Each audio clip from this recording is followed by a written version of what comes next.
আমার বাবার যখন সময়টা অনেক ভালো ছিল তখন আত্মীয় স্বজনের অভাব ছিল না, কিন্তু যখন একটু খারাপ সময় আসলো তখন আর কাউকে খুঁজে পাওয়া গেল না। এই খারাপ সময়ে সবাই ছেড়ে গেলেও আমরা তাকে ছেড়ে দিইনি, সর্বোচ্চটুকু দিয়ে তাকে সাহায্য করার চেষ্টা করেছি। ইনশাল্লাহ সফল অল্প হলেও হয়েছি। আজকে যখন একটু ভালো দিন আসে তখন ওইসব আত্মীয় স্বজনরাই এসে বলে আমি তোমাদের এও, কিন্তু আমরা সময়টাকে মনে রেখেছি, কে কোন সময় কাজ এসেছে আর কে কোন সময় আমাদের অবহেলা করেছে। সময়টাকে মনে রাখুন, সময়টা খুবই মূল্যবান। সময় আপনাকে ভাঙতে নয় বরং আপনাকে শেখাতে আসে কে আপন কে পর।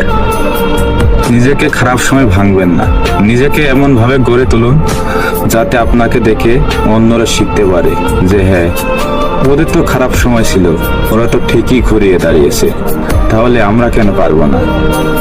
ইনশাআল্লাহ সবই সম্ভব। সময় পরিবর্তনশীল, আল্লাহর উপর ভরসা রাখুন এবং সামনে এগিয়ে চলুন। জয় আপনার হবেই হবে।